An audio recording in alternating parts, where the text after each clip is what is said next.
All right, let's dive into this, shall we? We're taking a deep dive into Jacques Tourneur's Night of the Demon. A classic. Yeah, and it's not just your average horror flick. This one really gets into your head. You know, like it makes you question what you believe. Absolutely. It plays with that whole idea of skepticism versus the supernatural. Exactly. Yeah. And I think that's what makes it so effective. It preys on those deep-seated fears we have about the unknown. And it does it brilliantly. I mean, the film is based on M.R. James's short story, Casting the Runes, and the way it builds that tension between logic and the supernatural is masterful. Right. You got this American psychologist, Dr. John Holden. He's all about logic and reason. Mister, there's a rational explanation for everything. Exactly. And he goes to England to debunk this supposed cult leader, Dr. Julian Karswell. But then things start to get really creepy. And that's where the brilliance of the film comes in, I think. Holden, who's played by Dana Andrews, starts experiencing all these things that just don't fit into his neat little scientific worldview. Like his whole reality is being challenged. Exactly. And you can almost see those cracks forming in his certainty. And it's like, as Holden's skepticism crumbles, the film's grip on you tightens. Oh, absolutely. It's like a psychological vice. Right. And speaking of, pulling strings, we got to talk about Dr. Karswell. Oh, yes. Played by Niall MacGinnis. What a performance. So chilling. He's not your typical horror movie villain, is he? Not at all.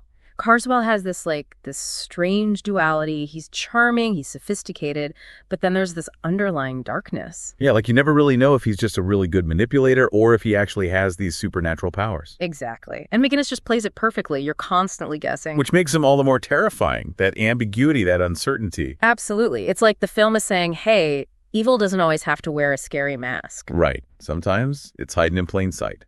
Yeah. Okay, so we've got our skeptic, our villain, and now let's talk about, the demon in the room. Yes. The infamous demon reveal. Tourneur, the director, he was apparently a bit hesitant to actually show the demon on screen.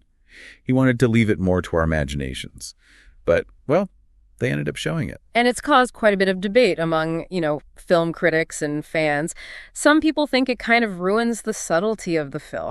Maybe it would have been scarier if we never actually saw the creature. Exactly.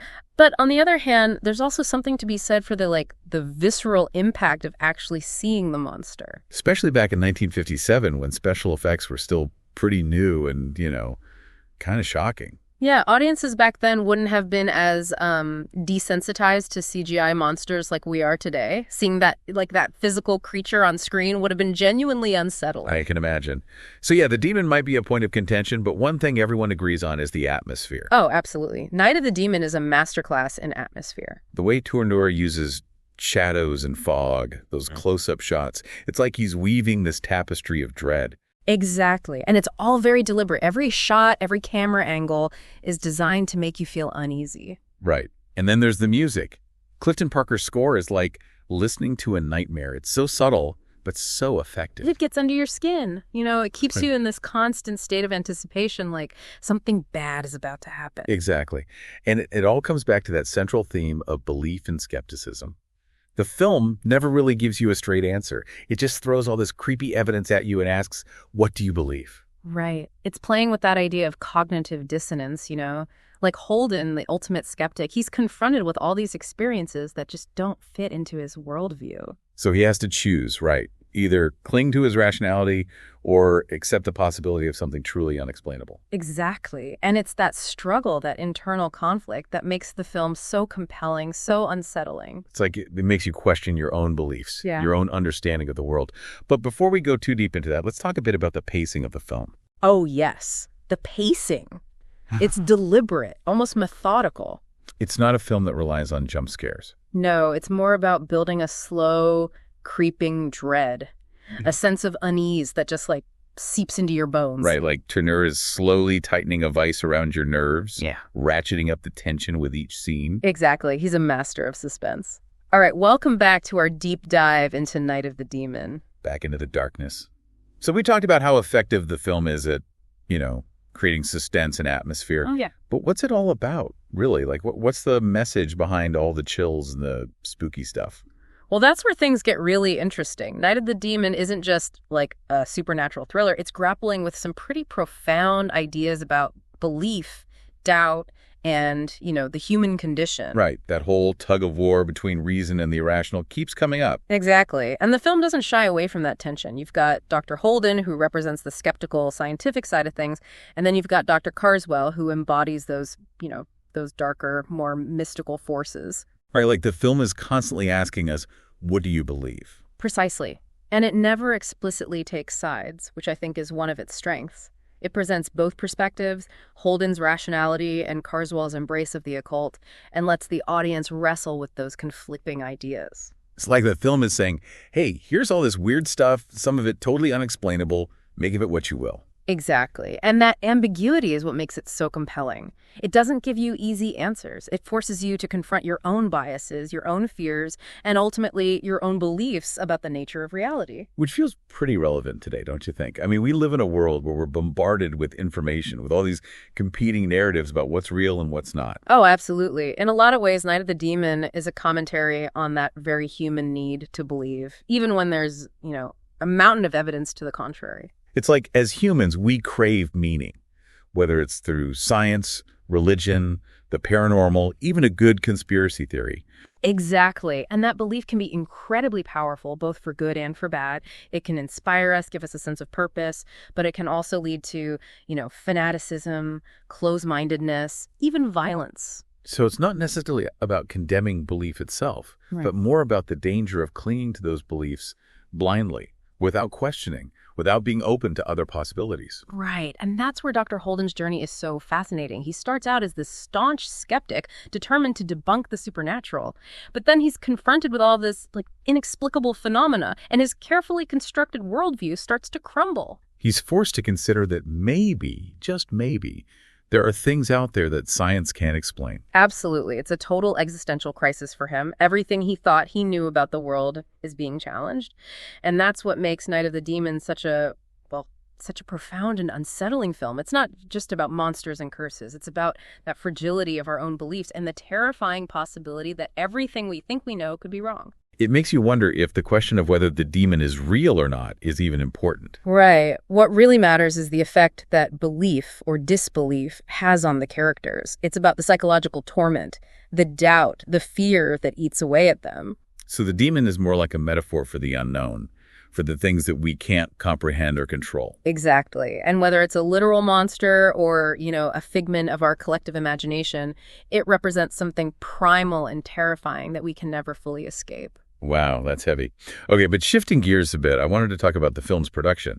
You mentioned earlier that Tourneur was known for his preference for, suggestion and atmosphere over explicit horror. Oh, yes. So how did that play out in the making of Night of the Demon? Well, as we talked about, the decision to actually show the demon on screen was a big deal. Tourneur was a master of subtlety, of building suspense through shadows and, implied threats. Like in Cat People, where the unseen creature is far more terrifying than anything they could have shown explicitly. Exactly. So the question is, why show the demon in Night of the Demon? Was it just studio pressure to have a marketable monster? Right. Got to sell those tickets. Well, that was definitely a factor. But the producer, Hallie Chester, he was a huge fan of M.R. James's original story. And in that story, the demon is actually described. So it sounds like there was some creative tension behind the scenes. Oh, absolutely. But they did reach a compromise. Tourneur agreed to show the demon, but he insisted on using practical effects. Which makes sense, given his style. He wanted to keep it grounded, even though they were dealing with supernatural stuff. Exactly. And I think to his credit, the demon design, even though it might look a bit dated now, it's still pretty effective. Oh, yeah. It's definitely creepy.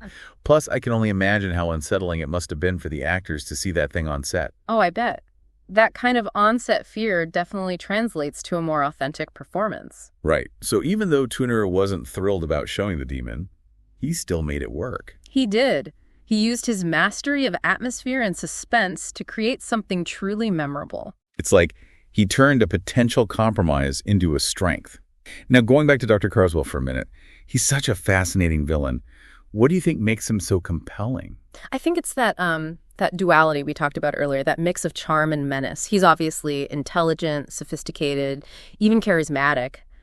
but there's this underlying darkness to him. Yeah, like you're never quite sure if he's just manipulating people or if he really does have supernatural powers. Precisely. And that ambiguity is what makes him so unsettling.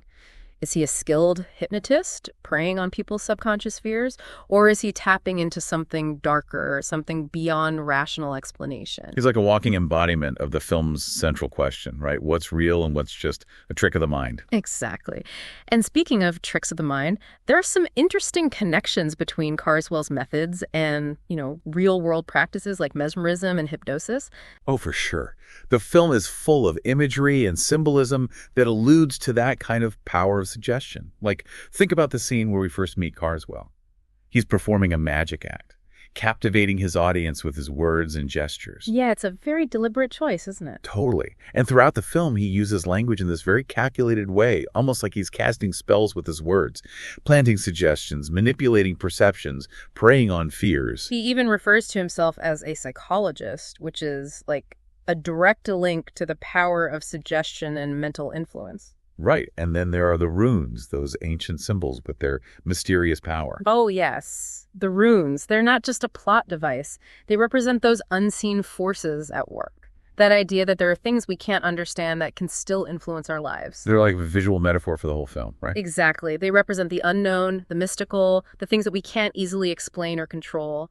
And their presence just adds another layer of unease to the film, this constant reminder that there are forces at play that we might not fully comprehend. It's like the film is suggesting that we're all susceptible to suggestion, to manipulation, to the power of belief, whether we realize it or not. Absolutely. And it ties back to that whole, skepticism versus belief theme, reason versus the irrational. Tourneur is really making us question the very fabric of reality.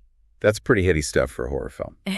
Okay, but let's talk about the film's legacy for a bit. You mentioned earlier that it's been a huge influence on other filmmakers. Oh, yeah. Night of the Demon has definitely left its mark on the horror genre. So what is it about this film that has resonated so strongly with other artists, even all these years later? Well, it's hard to pinpoint just one thing, but I think it's a combination of factors. First, there's that masterfully blend of psychological horror and supernatural elements. It's not just about jump scares. It's about getting under your skin and creating this pervasive sense of unease. Right. It's that slow burn, creeping dread that really stays with you. Exactly. And that's something that a lot of modern horror filmmakers have tried to emulate. They've recognized the power of suggestion, of letting the audience fill in the blanks with their own fears. It's more about what you don't see than what you do see. Right. And it's not just about the scares either. Night of the Demon also deals with these really complex themes about belief, doubt, and the nature of reality, and those themes have continued to resonate with filmmakers and audiences alike. You see them explored in films like The Exorcist, The Witch, even more recent movies like Hereditary and The Babadook. It's like Night of the Demon paved the way for a whole new kind of horror film, one that's not just about scaring you, but also about making you think. And leaving you with that lingering sense of unease long after the credits have rolled. But before we get into the wider world of supernatural horror, I want to circle back to something we touched on earlier. The film's source material. M.R. James's Casting the Runes. Right, because even though the film is clearly inspired by the story, it also makes some pretty big changes. It does. James's story is much more subtle and understated. It's told from the perspective of this skeptical academic who gradually comes to believe in the supernatural. Sounds familiar. It does, doesn't it? But unlike Dr. Holden, the protagonist in James's story never actually encounters the demon directly. The horror is mostly implied, left to the reader's imagination. Interesting. So the film really amps up the action and the spectacle. It does, and it expands on the characters and the mythology, too. Like, Dr. Karswell is a much more developed character in the film. He has a backstory, motivations, a much more menacing presence. What about that whole thing with the parchment and the curse? Was that in the original story? It was, but it played a slightly different role. In James's story, the parchment is like the main way that the curse is transmitted. In the film, it's more of a symbolic representation of the supernatural forces at work. Gotcha. So the film takes some creative liberties, but it still manages to capture the essence of James's story. Exactly, and I think those changes actually enhance the story. They make it more cinematic, more suspenseful, and, more thematically resonant. It's like they took the core elements of James's story and built upon them, creating something new, but still faithful to the source material. Right, and it's a testament to the skill of the filmmakers. They took this classic piece of supernatural fiction and made it feel fresh and relevant for a new audience. Okay, so we've talked about the characters, the themes, the production, that unforgettable demon. What else is there to say about Night of the Demon? Well, I think it's important to reiterate that this film is more than just a scary movie. It's a film that really makes you think about your own beliefs, your own fears, and the limits of our understanding. It's one of those films that stays with you, Yeah. It makes you question everything you thought you knew about the world. Exactly. And that's why, almost 70 years after it was made, Night of the Demon continues to captivate and, yes, terrify audiences around the world. It's a classic for a reason. It reminds us that sometimes the most terrifying monsters are the ones we create in our own minds. Well said. And on that chilling note, I think it's time to wrap up part 2 of our deep dive. But don't worry, we're not done yet. In our final segment, we'll be venturing beyond Night of the Demon and exploring the wider world of supernatural horror films. We'll discuss how this film fits into that larger genre and even recommend some other films that might pique your interest. All right, welcome back to our final segment on Night of the Demon. We've really gotten into the nitty-gritty of this film. Oh, yeah, we've gone deep. We have. But now we're going to, zoom out a bit. Yeah. See how it fits into the bigger picture of supernatural horror. Absolutely. Let's broaden our horizons. So, Night of the Demon, it's definitely a standout film. But there are so many other great horror films out there that deal with, ghosts, demons, all that spooky stuff. What do you think makes this one so special? That's a good question. I think, Night of the Demon really taps into something primal, something that resonates with us on a really deep level. Like a fear that's been with us since, the beginning of time. Yeah, exactly. Yeah. Supernatural horror, it plays on those primal fears, those anxieties about, the things we can't explain. The things that go bump in the night. Exactly. It explores those boundaries between the rational and the irrational, between the world we think we know and the possibility of something else, something, lurking just beyond our perception. We fear what we don't understand. Exactly. And that fear can be incredibly powerful, especially for storytellers. It can create suspense. It can generate chills. It can even make us question our own sanity. Right. But the best supernatural horror films, they're not just about cheap scares, are they? No, they're not. I mean, like you said, Night of the Demon has its creepy moments, but it also makes you think. It raises these big questions about belief and doubt and the very nature of reality. Yeah, it's like it gets under your skin and stays there. Absolutely. And that's what elevates these films, above just being genre exercises. They're not just about giving you a fright. They're about exploring the darker aspects of the human psyche, our fears, our anxieties about the unknown. So if someone really loved Night of the Demon, what other films would you recommend? Films that capture that same blend of psychological horror, supernatural suspense, and those thought-provoking themes. Oh, there are so many great films out there. But if you're looking for something with a similar, DNA as Night of the Demon, I definitely recommend starting with some classics. All right, hit me with your top picks. Okay, first up, The Haunting from 1963, directed by Robert Wise. It's a masterclass in psychological horror, atmosphere, suggestion, brilliant sound design. It's about a group of paranormal investigators who stay in a haunted house, and let's just say things get pretty intense. Oh, The Haunting is a classic. That house is like a character itself. Oh, absolutely. Next, we have Rosemary's Baby from 1968. Roman Polanski directed it. Another film that perfectly blends psychological horror with supernatural elements. A young woman gets pregnant under mysterious circumstances and starts to suspect her neighbors are involved in something sinister. It's a slow burn, but the ending is absolutely chilling. Oh, yeah. Rosemary's Baby is amazing. Mia Farrow is phenomenal in it. Right. Now, for something a little different, Don't Look Now from 1973, directed by Nicholas Roeg. It's a visually stunning film, really emotionally devastating. It's about a couple who go to Venice after their daughter dies, and they meet this blind psychic who says she can communicate with their child. But things take a really dark turn. It's a film that will stay with you, for sure. I've heard so much about Don't Look Now, especially the ending. Super creepy. Oh, it's infamous. Now, for something more modern, I have to recommend The Witch from 2015. Directed by Robert Eggers. It's a period piece, really meticulously crafted, about a Puritan family who believe there's a witch in the woods near their farm. Suspicion, paranoia, it's all there. Oh, yeah, The Witch is amazing. It's so atmospheric, so unsettling. It is. And for our final recommendation, let's go with Hereditary. Ari Aster's film from 2018. It's a really disturbing, psychologically complex film, a family haunted by a dark secret. It's not for the faint of heart, but it's brilliant. Hereditary is definitely intense. It's one of those films that gets in your head and just stays there. It does. So there you have it, a few films that explore similar themes and techniques as Night of the Demon. Each one offers a unique perspective on the supernatural and the darkness that can, dwell within us. So much great cinema to explore. Well, we've reached the end of our deep dive into Night of the Demon. We've covered a lot of ground. The film's historical context, the production, the themes, its influence on horror. We talked about belief and doubt, suggestion, the allure of the unknown. We delved into the film's atmosphere, the suspense, the psychology of it all. And we discussed its legacy as a true classic of supernatural horror. And, like with any good deep dive, we're left with more questions than answers. What does this film say about our fears, our anxieties? Why are we so fascinated by the supernatural, yet so terrified by it? Right. And if we were faced with the unknown, would we be able to hold on to our skepticism like Dr. Holden? Or would we succumb to the darkness? Big questions. Well, we hope you've enjoyed this deep dive into Night of the Demon. Maybe it's even inspired you to have a spooky movie night of your own. Yeah, turn off the lights, settle in, and confront your own fears of the unknown. Until next time, keep exploring, keep questioning, and never be afraid to delve into the darkness. Because sometimes the most terrifying discoveries are the ones that reveal the truth. See you next time.